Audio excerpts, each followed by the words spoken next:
క్రీస్తునందు ప్రియ దేవుని బిడ్డలందరికీ యేసుక్రీస్తు వారి అతి శ్రేష్టమైన నామములో వందనములు తెలియచేసుకుంటున్నాను. నేటి దిన ధ్యానాంశము రోమీలకు రాసిన పత్రిక 13వ అధ్యాయము 11వ వచనము. మీరు కాలము నెరిగి నిద్ర మేలుకొను వేళ అయినదని తెలుసుకొని అలాగు చేయుడి. మనము విశ్వాసులమైనప్పటికంటే ఇప్పుడు రక్షణ మనకు మరి సమీపముగా ఉన్నది. ప్రియులారా, కాలము నెరిగి ప్రవర్తించమని దేవుని వాక్యము సెలవిస్తున్నది. కాలము నెరగటము అంటే ఏమిటి? ఎలాగూ మనము చేయువారముగా ఉండాలి. కాలము నెరుగుట అంటే అనేకులు క్రీస్తు పేరట వస్తుంటారు, పలువురిని మోసపుచ్చుతారు. అప్పుడు కరువులు, భూకంపాలు, యుద్ధ సమాచారము వినిపిస్తుంది. అప్పుడు మీరు జాగ్రత్తగా ఉండమని దేవుడు సెలవిస్తుంటున్నాడు. అట్టి దినముల యందు అనేక దుర్బోధలు, కల్పనా కథలు, అలాగే చమత్కారపు బోధలు, అనేక దొంగ బోధకులు, ప్రవక్తలు వచ్చి మనలను మోసపుచ్చుతారని దేవుని వాక్యము సెలవిస్తుంటున్నది.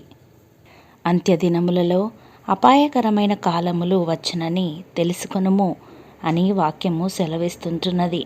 ప్రియులారా, నేడు మనమున్న సమయము ఇలాంటిదే. ఎవరెవరో వస్తుంటారు, ఏవో బోధిస్తుంటారు. వారు చెప్పినదే సత్యమని మనలను నమ్మిస్తారు.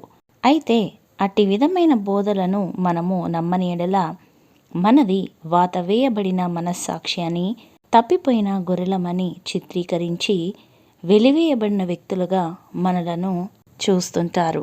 అందుకే దేవుని వాక్యము సెలవిస్తుంది, కాలము నెరిగి నిద్ర మేలుకొను వేళ అయినదని తెలుసుకొని అలాగూ చేయుడి.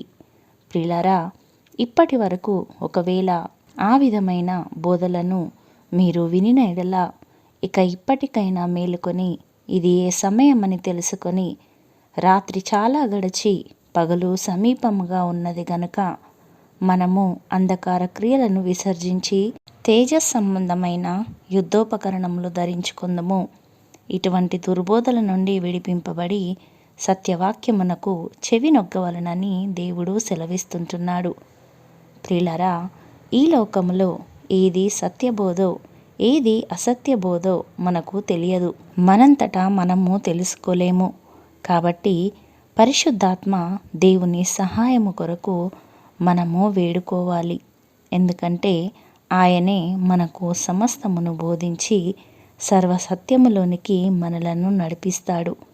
కాబట్టి కాలము నెరిగి ప్రవర్తించడము నేర్చుకొని మనుషుల బోధకు, ప్రలోభాలకు పడిపోకుండా నిజమైన దేవుని సేవకుల బోధను పరిశుద్ధాత్మని సహాయము ద్వారా తెలుసుకొని పరిశుద్ధాత్మ ద్వారా నడిపించబడుటకు దేవుడు జ్ఞాన వివేచనములను మనకు అనుగ్రహించునుగాక.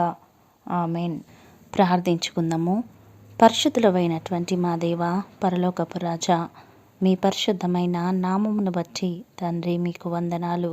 చక్కటి వాక్యము ద్వారా ఈ దినమున మమ్ములను మీరు దర్శించినారు, మీకు వందనములు.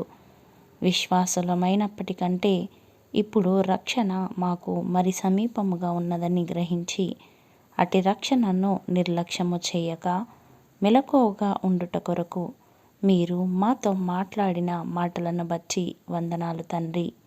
అయ్యా, సత్యబోధను అనుసరిస్తూ సర్వసత్యములోనికి నడిపింపబడుటకు మీ సహాయమును, కృపను మాకు అనుగ్రహించమని యేసయ్య పరిశుద్ధ నామములో ప్రార్థించి అతి వినయంతో బ్రతిమలాడి వేడుకొనుచున్నాము పరమ తండ్రి.